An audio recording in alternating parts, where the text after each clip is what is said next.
Bhagavad Gita is a book of mankind's collected experience of and answers to life's most basic questions. Who I am, from where do I come, what is my purpose and destiny, and most practically, how do I find happiness? These podcasts originate in the lectures of Neil Bhatt, a disciple of Swami Chinmayananda. They are presented here in 20 to 30-minute segments, each covering 3 of the Gita's 701 verses. Welcome to Gita Wisdom for Daily Living. So we had been discussing chapter 3, Karma Yoga, Yoga of Action.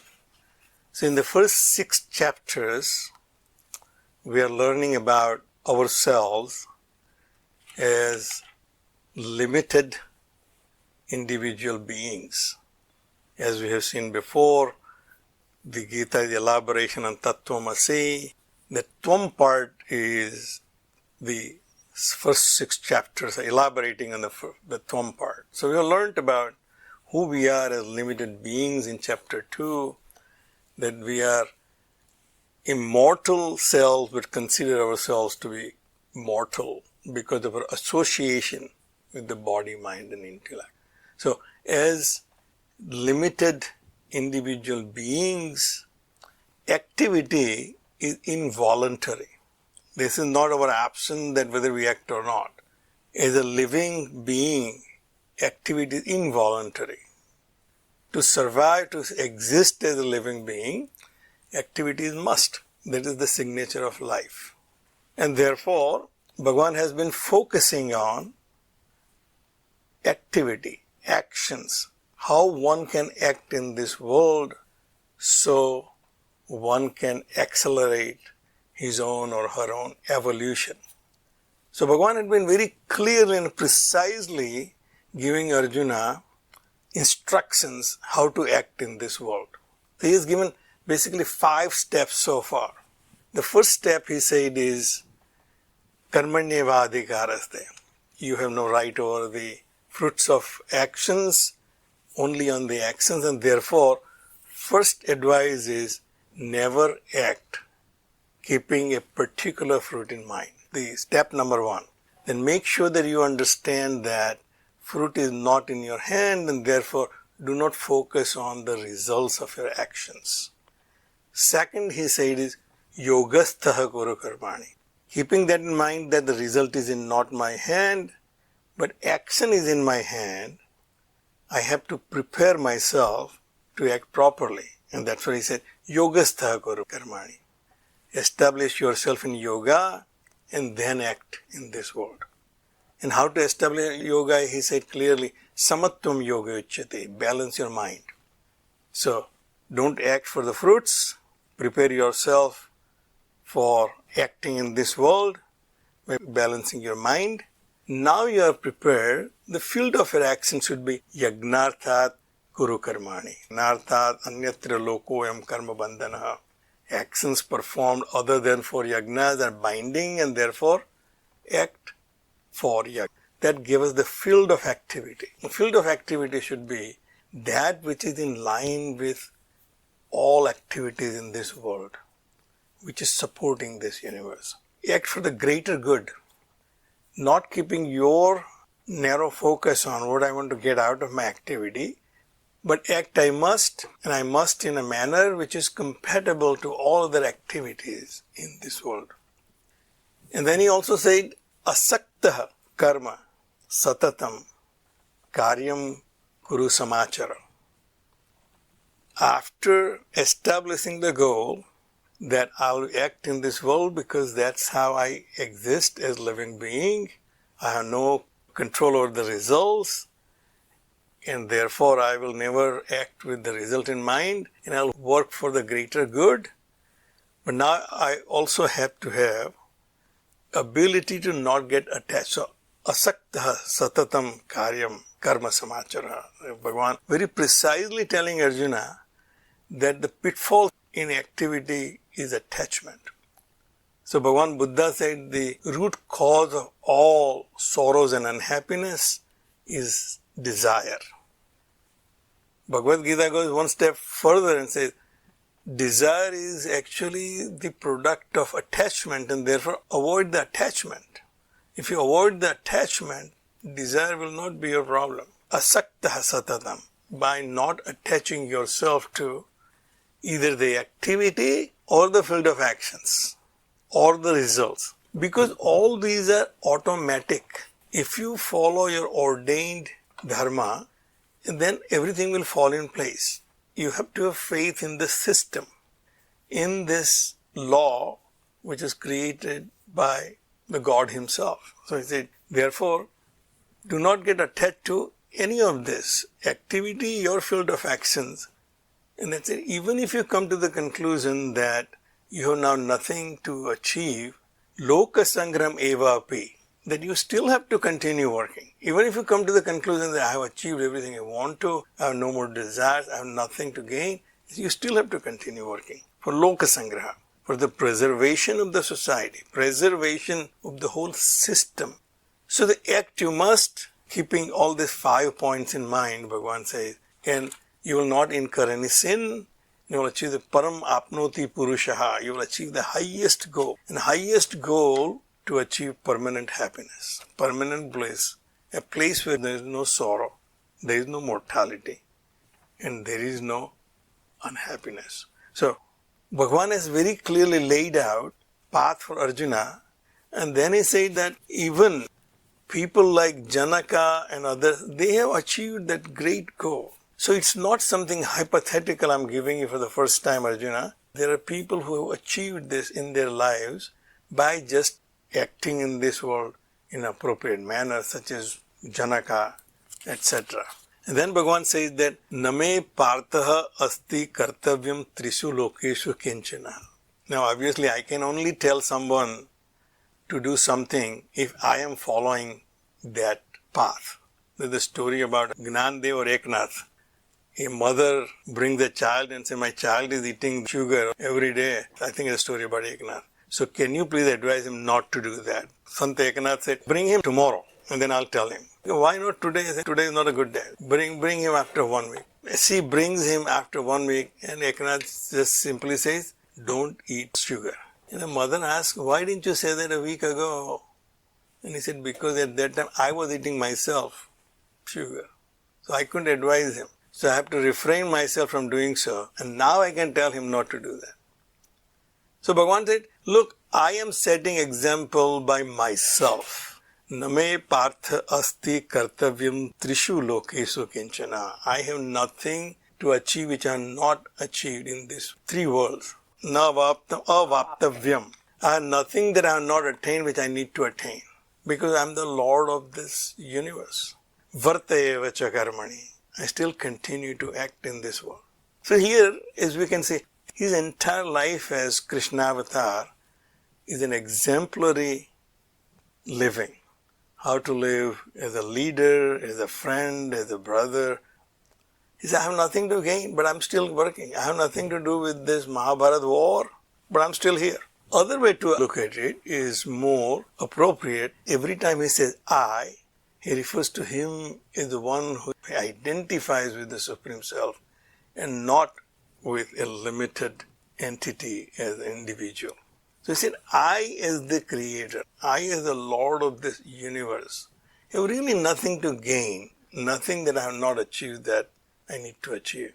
I continue to still act in this world as the lawgiver and law enforcer. If the lawgiver and law enforcer, Ishvara, the Lord is not present, actively participating in this universe, then obviously the universe will be a chaos.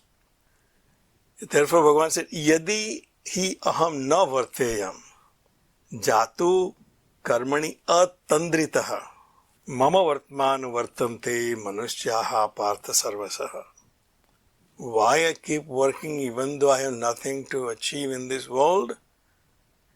Because if I don't act in this world, karmani atandritaha, without taking any rest. Tandra means sleep. So when you go to sleep, we give rest to the body and mind. So the mind is not functioning, body is not functioning. There is no activity taking place, not even any kind of perception. So Bhagavan said, atandrita, without taking any rest, I continue to work. Why that is? He says, Mama vartmanu vartante manushyaha partha sarvasa. All beings are following my example. That if I stop working, they will stop work too.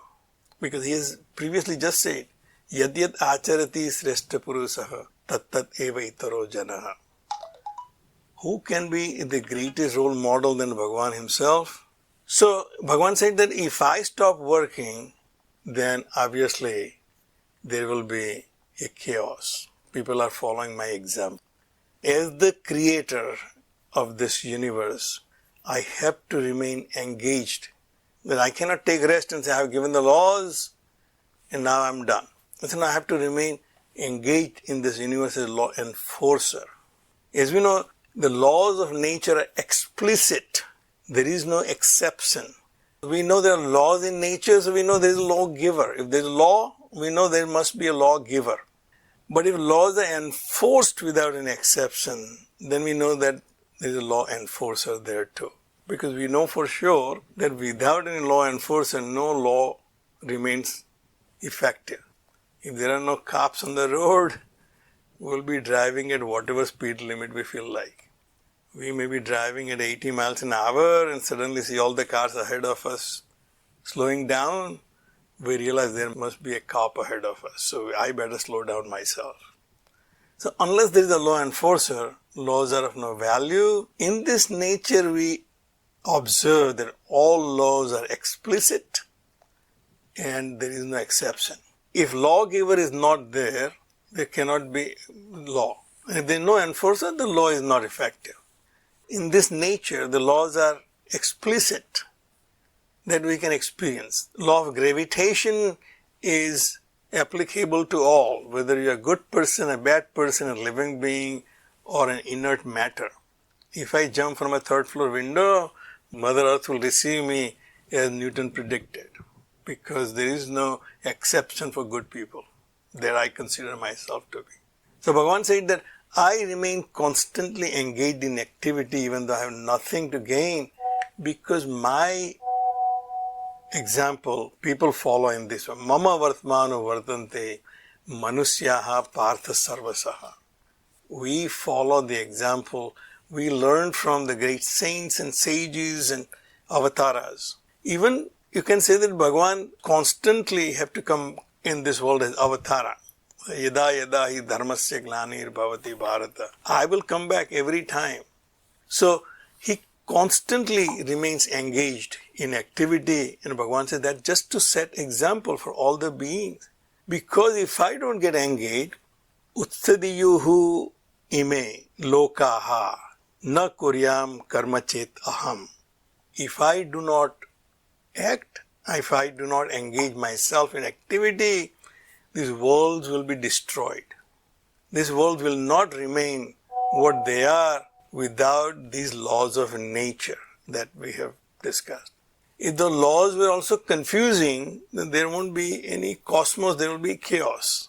These laws are explicit, they are enforced explicitly because I, as the creator, remain engaged in this universe as lawgiver and law enforcer. And if I don't do that, sankarasya cha kartaham. Here is where I think we have difficulty. Everything else about the 2.5 verses we have discussed, not much of controversy. Sankarasya cha kartaham syam apahanyam imaha prajaha. If I don't act diligently and have explicit laws in nature, there will be inappropriate couplings of things and beings. Sankara is mixed, inappropriate mixture. So we typically interpret as caste system. Bhagavan is not saying Varna Sankar here. He did not use the word Varna here. So I will say, he said Sankara, any inappropriate coupling will create destruction for this universe. He said, Upahanyami imaha prajaha, that I will destroy all these people, all these beings will be destroyed because inappropriate influences. So we can understand from our own perspective. These days we talk more about organic food. Why do we want to eat organic food? because the other food has these chemical fertilizers and they have some poisonous influences, contamination, which is not good for me. If the crop is growing, the tree is growing, there is a natural preservation and nutrition for that. If I don't provide the proper preservation and nutrition for that seed, then there will be outside influences which are not appropriate, and the manifestation of that seed will be in a tree or a fruit or grains, which will have all the influences on the seed which was inappropriate. Therefore now the fruits of that tree is not as good for me as had it not been having any inappropriate contamination. So we are more concerned about natural growth, natural evolution of all the beings. This praja, which creators say I created in the beginning along with yagna, along with that spirit of cooperative activities in an appropriate manner, that will be confused. Because there will be wrong influences which are not appropriate. It will be contaminated by poisonous influences. And therefore, eventually it will destroy them. Even if we take just our food, if we continue to eat contaminated food, we will die. Or we will create even the next progeny very contaminated. The parents who take drugs, obviously their children have their effect, even though children have not taken any drugs, but they will have those drug effects. So to protect and preserve, you have to keep things as they were designed by the Creator. So Bhagavan said, I remain engaged in these activities to enforce the laws of nature. So the evolution of this world remains as designed and does not get confused by any type of inappropriate influence. And therefore he said, if I don't do that, everything will destroy. Now you as a person, Bhagavan said, I gave you those 5 pointers how to act in this world. You have to follow that because you are a role model to somebody. Somebody will follow your example. And therefore, do this thing. Yogastha kuru karmani, yagnarthat kuru karmani. Without any attachment you act. We'll stop right here. If you find this podcast helpful, please support it by donating any amount by going to the episode's website at neilbhatt.podbean.com or at chinmayarichmond.org. Thank you. Om Sarve Bhavantu Sukhina Sarve Santu Niramayaha Sarve Bhadrani Pashyantu Ma Kaschid Dukkha Bhag Bhave. Om Shantihi Shantihi Shantihi. Harihi Om. Shri Gurubhyo Namaha. Harihi Om.